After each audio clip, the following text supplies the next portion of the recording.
Hello everyone, it's Nerdgasm. In my last pro wrestling game review I did a few months back on the channel, I took a look at WWF WrestleMania, the arcade game, and its sequel In Your House, released on the original PlayStation in 1995 and 1996, respectively. Though I find both games to be rather fun to revisit every now and again, once you get past the learning curves in them that is, I would be the first to admit that these wrestling games, if you want to call them that, are not for everyone. Their cartoony visuals and exaggerated moves might come off as a bit tacky to some. They definitely weren't aiming for realism with their gameplay. They weren't trying to replicate the kinds of matches you see on TV. With WWF In Your House especially, things were starting to feel tiresome with this Mortal Kombat-inspired formula. With its reduced budget and rushed production, In Your House left a lot to be desired. The first generation of 3D gaming was on the rise, with the latest consoles like the Nintendo 64 and Sony PlayStation, and I think wrestling fans were looking for something more serious in a wrestling game come 1996. When In Your House was released, the Monday Night Wars were in full swing, with WCW Nitro and WWF Raw battling against each other for rating supremacy each and every week. Not only were they trying to outdo one another with their storylines, performers, and overall match quality, but also sell the most merchandise, and part of that was to make better wrestling video games than their competitor. Following the release of WCW Super Brawl Wrestling on the SNES in 1994, World Championship Wrestling's video game output lay dormant for nearly 3 years. When they finally returned, they did so in a big way, partnering with the independent, Japan-based studio the Aki Corporation for WCW vs. the World, released in March of 1997 for the PlayStation. It was a North American localization of Aki's Virtual Pro Wrestling that came out exclusively in Japan. But the games I want to focus on in this video were Aki's first two on the N64, the more noteworthy spiritual sequels to WCW vs. the World, WCW vs. nWo World Tour, released in November of 1997, and WCW nWo Revenge, released in October of 1998. Starting with World Tour, this game came out at the height of WCW's rating stranglehold over the WWF in the Monday Night Wars. Their New World Order storyline had proved hugely successful, and they were a month away from their flagship Starrcade event, the most financially successful pay-per-view in the company's history, which pitted nWo leader Hollywood Hogan versus the soulless vigilante Sting, following an intense year-long build-up. Somewhere in the vast multiverse, the match was a 20-minute epic, which had Hollywood Hogan submit to the Scorpion Deathlock cleanly, and the nWo dissolve shortly thereafter. Not only was this game released when WCW was soaring high with television ratings, but also with their video games as well. World Tour was like nothing wrestling fans had played before, and its impressive graphics, presentation, and satisfying controls blew every game the WWF had been developing out of the water. Incidentally, the rivalry between the two wrestling promotions carried over into the console wars, as all the best wrestling games at the time, those made by WCW, were on Nintendo, and the weaker ones made by the WWF were all found on the PlayStation. What made World Tour so great and cement itself as the best wrestling game on the market in 1997 and still widely considered to be one of the best wrestling games ever made was its phenomenal grapple system designed by Aki. It's a system that would carry over into their other WCW and WWF titles on the N64, and many wrestling games today still borrow elements from it, and it's not hard to see why. The control is perfect, one of the most accessible and intuitive control schemes you will ever find in a wrestling game, period. It focuses on weak and strong variations of moves initiated by quick button presses and held button presses. By tapping the B button, your wrestler performs a strike. Which strike they use depends on the distance they are from their opponent. By holding the B button down, you do a strong strike, capable of knocking an opponent to the ground, through the ropes, or completely up and over them, which is hilarious to see. Always makes me laugh. Strong strikes are also one of the many ways you can bust an opponent open as well. There is blood in this game, which is turned on under the realism setting in the options, and what's really cool about it is that it's spontaneous. It can happen in the first 5 seconds of a match, or after 5 minutes, you never know. Tapping the A button initiates a collar and elbow tie-up. By tapping the A or B buttons again by themselves, or along with up or down on the control stick, your wrestler can perform a series of quick grapple moves. By holding the A button down, then pressing A or B or with a direction, your wrestler does a more powerful strong grapple. By factoring in the weak and strong grapples using the A and B buttons, each wrestler has a total of 12 moves they can perform from the main tie-up alone. And that's not taking into account the 4 rear grapples, the weak and strong apron or rebound grapples, or various submission moves you can do on a downed opponent standing by their head or legs. World Tour introduced the largest movesets for wrestlers than any wrestling games had up until that point. It was incredible, and what made it even more incredible was how easy everything was to pull off. World Tour and the preceding Aki wrestling games would also make heavy use of the N64's C buttons, those 4 small yellow face buttons on the right-hand side of the controller. C button up is how you enter and exit the ring, or tag a partner into a match. C button right changes your wrestler's focus between opponents, in other words, who they are targeting. After performing a tie-up, you can also do an Irish whip by pressing the C button down, along with the direction on the control stick. C button down is also how you climb to the top turnbuckle to jump off with a diving move, perform pins on a downed opponent, and also throw them head first into the nearest turnbuckle after grabbing them on the apron, which is addictive as all hell. Another great way to bust someone open.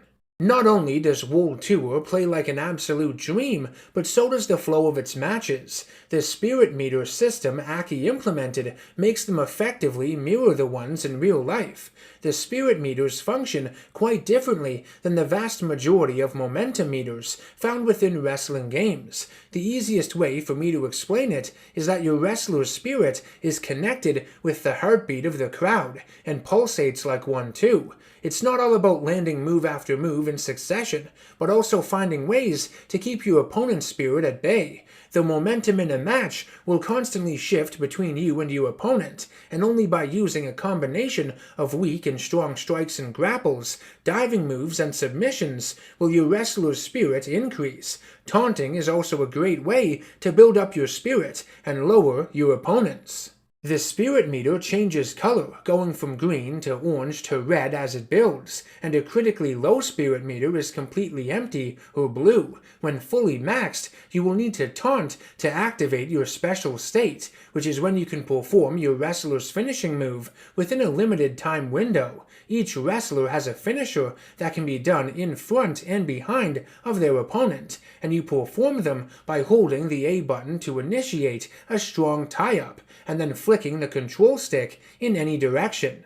Some of the finishing moves are accurate in this game, but most of them are pretty bizarre choices and are shared by several wrestlers. Thankfully, Aki would fix this in their later games, making each wrestler's finishing move more distinct from one another. An example of some of the odd choices in World Tour would be Sting's Scorpion Death Drop and Scorpion Death Lock being regular moves he can perform at any time in a match, which I'm not complaining about. Being able to execute them whenever without earning a finisher is really fun, but his finishing move in front is a pinning powerbomb, which I find out of place. In WCW nWo Revenge, his back finisher was the Scorpion Death Drop, and while you can still do his Deathlock at any time by your opponent's legs, Aki would remedy his front finisher by having Sting slam his opponent into the ground before doing his submission, which was a nice touch. Even weirder than Sting's finisher in World Tour, though, is Scott Hall's. His outsider's edge is a sitting crucifix powerbomb, instead of the one he did landing on his knees. That, too, would be fixed in Revenge. He does have a diving outsider's edge, though, which is more accurate, I guess, and kinda cool. WCW vs nWo World Tour features 24 wrestlers from WCW, categorized by their affiliation under World Championship Wrestling or the New World Order. You've got your main staples like Sting, Lex Luger, the Steiner Brothers, cruiserweights like Dean Malenko, Rey Mysterio Jr., and Eddie Guerrero, and a few unlockable ones like Diamond Dallas Page, Wrath, and Glacier. Ric Flair is a notable entry as this would be the last Aki game he'd be featured in, due to his absence from TV in 1998, the result of a legal dispute he was having with Eric Bischoff. In the nWo, you've got all the primary members: Hollywood Hogan, Scott Hall, Kevin Nash, Eric Bischoff, Syxx, Buff Bagwell, Fake Sting, and Macho Man Randy Savage. Each wrestler has 4 different attires, which was very impressive when this game came out, and it's something a lot of newer wrestling games don't even deliver on to this day. I find the attire for Crow Sting to be the most interesting. This game came out during that massive build-up leading into Starrcade 97. Sting hadn't spoken or wrestled for that entire year, aside from hitting a few Scorpion Death drops here and there. No one knew what he was going to look like when he did wrestle, what he was going to wear. He usually wore a black top with padded tights underneath his trench coat when he appeared on TV, so that's what they went with here. Though I wish they had gone the extra mile and put a scorpion on his shirt or something. That would have been cool, because his attire is kinda bland.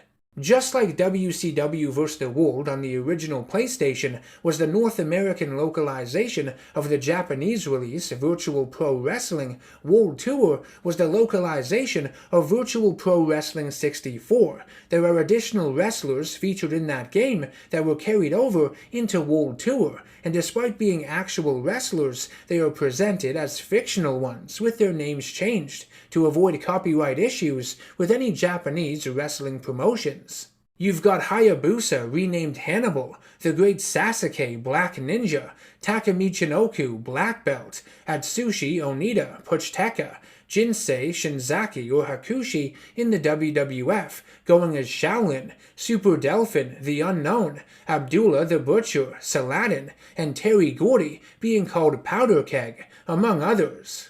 World Tour features a decent amount of match types for the time. You have your standard singles matches, tag team matches, handicap matches where one wrestler goes up against a tag team, and 4-man battle royals where elimination occurs by pinfall, submission, or technical knockout, whichever rules you put in place at the start of the match. You can't eliminate your opponents by throwing them over the top rope though, which is kind of disappointing. Hence the game's title, WCW vs. nWo, World Tour, puts a lot of emphasis on that idea of brand warfare. I mean, it was the hottest storyline in wrestling at the time, and I think World Tour does a great job of fueling that fire. One of its main game modes is called WCW vs. nWo, which has you assemble a team of up to 5 wrestlers representing either brand, and have them battle in an elimination-style gauntlet match. You can set the order of the entrance, and the wrestlers carry over whatever health and damage they have after each match into the next one. It's a pretty fun mode that allows you to relive the internal struggle going on within WCW at the time. The other game modes in World Tour include the League Challenge, which consists of a series of singles matches taking on every wrestler in each organization. You have WCW, the nWo, and 2 fictional promotions, DOA, Dead or Alive Wrestling, based on Frontier Martial Arts Wrestling, and the Independent Union, or IU, based on Michinoku Pro. When you finish climbing the entire ladder, you battle for that league's championship against a boss wrestler, and beating them unlocks them in exhibition. When you play through all of the league challenges, you can then go on to the Worldwide Wrestling Challenge, which is a series of matches against every wrestler in the game, which is pretty grueling, not difficult, just lengthy. League mode is a round-robin style tournament with up to 16 individual participants, or 8 teams. Every wrestler battles every other wrestler, and the one with the most points at the end wins. Victories are worth 3 points, draws are worth 1, and losses are worth 0. And finally, you have tournament mode, a single elimination tournament with up to 16 wrestlers or 8 teams. Pretty self-explanatory. There are only 4 arenas to choose from in World Tour, one for each of the 4 wrestling promotions in it, which is pretty limited and one of its weaknesses in my opinion. The developers at least tried to make each one feel unique with their color schemes, logos, and canvases though. The WCW one is supposed to be Starrcade, at least that's what the game's manual says, but I think it looks more like the ring featured at the Japan Super Show, with the multicolored ring posts and white strip surrounding the mat. The nWo one is clearly the pay-per-view sold out that has the same multicolored ring posts as the WCW one, but with a dark canvas and large nWo logo in the center of it. Then we've got the 2 fictional promotions and their arenas. The first is DOA's Final Blast event. The ring mat is a bluish-green color, there is a black strip surrounding it, and the ring apron reads "Dead or Alive" in bold white letters. For the Independent Union, their arena is the IU Grand Prix Championship Show. The ring has a blue mat, red ring aprons, and a red strip around the canvas. 3 of the 4 arenas in this game offer some sort of padded mat on the outside of the ring, but with the IU one, it looks like wooden floorboards, a nasty surface to land on. Ouch. WCW vs nWo World Tour is an incredibly fun wrestling game to play, one of my all-time personal favorites. Its graphics and visuals may be dated by today's standards, but its gameplay is forever timeless. World Tour was a huge success, both critically and commercially, becoming the N64's second highest selling wrestling game ever, which if you are familiar with the console's library, is quite the achievement. Despite World Tour's awesomeness though, Aki was able to somehow outdo themselves with its sequel, WCW nWo Revenge, released in late 1998. This game improved upon everything found in its predecessor, and is a very strong contender for being the greatest pro wrestling game ever made. Unlike Vs. the World and World Tour, which were localizations of games released exclusively in Japan, WCW nWo Revenge was its own thing entirely. It had its own identity, which made it feel like a much more authentic WCW experience. You had multiple TV and pay-per-view arenas you could wrestle in, such as Nitro, Bash at the Beach, Halloween Havoc, and Starrcade. The WCW Championship belts were all accurately represented in the game's championship mode, an arcade ladder which had you fight a series of opponents on your way to winning a title of your choosing, and the roster was greatly expanded upon, featuring only a select few fictional wrestlers modeled after real ones in Japan. The roster in WCW nWo Revenge is one of the best in any wrestling game. Just like World Tour, it's broken up into several factions, in this case, nWo White or Hollywood, nWo Red, Wolfpack, Raven's Flock, and several pages for WCW. Basically every wrestler who was on TV at the time is featured here. Hogan, Sting, Luger, Savage, DDP, Piper, Goldberg, Raven, all the notable cruiserweights. WCW's roster at this time was fucking stacked. It's a shame they only knew how to effectively utilize less than half of them.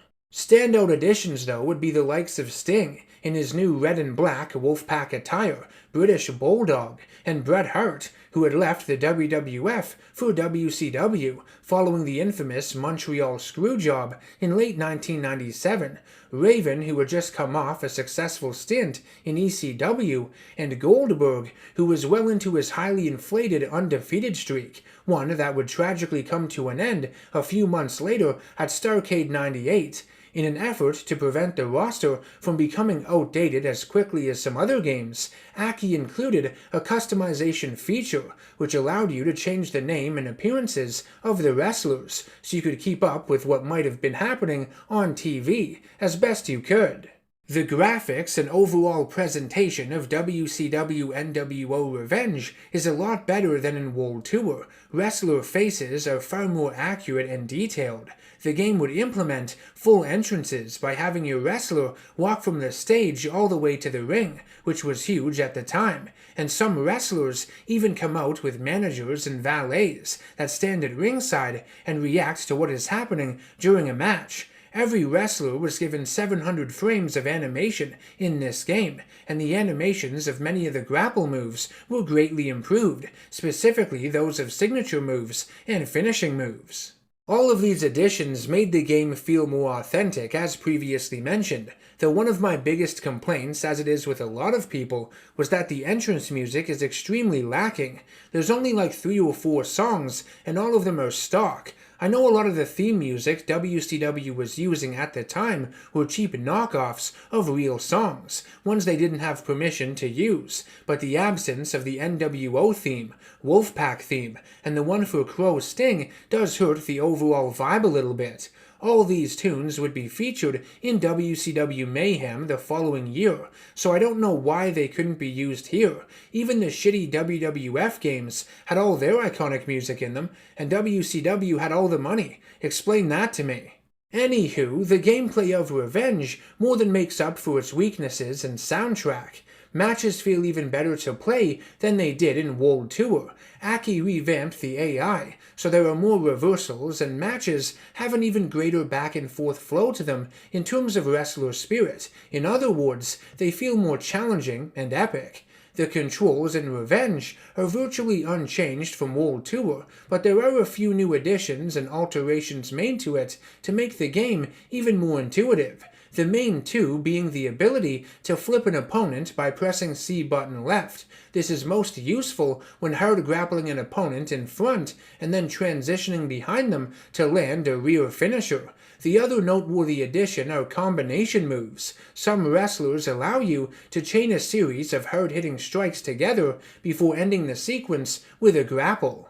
The match types in Revenge include singles matches, tag team matches, handicaps, and new and improved battle royals. The battle royals can have anywhere from 4 wrestlers in them to 40, as long as the total number is an increment of 4, and function similarly to the WWF's Royal Rumble, in that wrestlers eliminated after being thrown over the top rope are replaced, but you can also add in other elimination options too, like pinfall and submission if you want. When you get to the final 4 and are eliminated, you can walk around the ring and pull your remaining opponents out, which eliminates them also, allowing you to sort of dictate the final result of the match. It is weird that they get eliminated by going under the bottom rope and not over the top one though. Eliminating friends like this back in the day would sever relationships.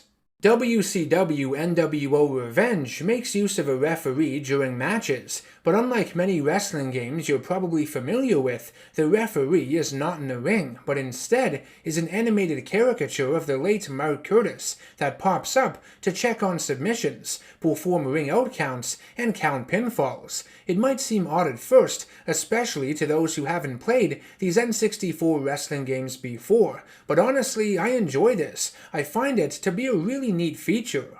A little thing I've always loved about the N64 Aki games is that the ref will count slower during the last few seconds of a ring out count. It not only gives the player a higher chance of getting back into the ring, but it also resembles real life. Referees would always try to keep the match going, try to get the competitors back in the ring and follow the rules. That is, of course, unless your name is Nick Patrick. Weapons can be used in this game, and some wrestlers like La Parka and Sting even begin every match with weapons in hand. You don't have to use them, but even if you do, the referee is pretty lenient with disqualifications. Most wrestling fans rank WCW nWo Revenge high up on the best wrestling games of all time list. In terms of the Aki N64 titles, it comes down to Revenge or WWF No Mercy. While I enjoy No Mercy, and it does appear to have the bigger following online at this point, I actually prefer to play Revenge over it. I think its roster is stronger. WCW had one of the greatest at this point in time, and something most people tend to overlook regarding No Mercy is that save-deleting bug that affected most of the purchased copies. I've never had it happen to my cartridge in the time I've owned it, but the fact that it affected so many is a pretty big blemish in my opinion. Something like that is inexcusable and would have tarnished a lot of people's enjoyment of it. And again, it's something not enough people bring up when they do gush over the game. It's a pretty big flaw. Even though WCW nWo Revenge is an amazing wrestling game and was easily the best to come out in 1998, WCW's programming was getting very sloppy. They had begun losing the ratings war against the WWF earlier that year, and the writing was on the wall for the company. They had held on to their only truly successful storyline, the nWo, for far too long, and struggled to come up with anything else as compelling. The New World Order had overstayed their welcome. Despite being broken off into different factions, it was getting stale, screwing up finishes to too many matches, and the fans were becoming annoyed to say the least. It's funny, WCW had all the money and resources in the world, but it was the smaller, scrappier WWF who had the better production value, the ones that seemed to actually care about their product, their fans, and want to send them home happy. In my next wrestling game review, I will be looking at the World Wrestling Federation's first foray into the third dimension with WWF Warzone and its sequel WWF Attitude on the PlayStation. Let's see how well they compared to these N64 WCW titles, and if they were able to give them a run for their money. Stay tuned. I want to thank you all very much for watching my review of WCW vs nWo World Tour and WCW nWo Revenge. Make sure to leave your thoughts and memories of these games down in the comment section below. If you'd like to support the channel and ensure the creation of more content like this, subscribe, hit that bell icon for notifications, and become a producer over on patreon.com/channelnerdgasm if you can. Pledges of any size help me maintain this channel. I will see you all in the next one. Take care, stay safe, and always stay nerdy.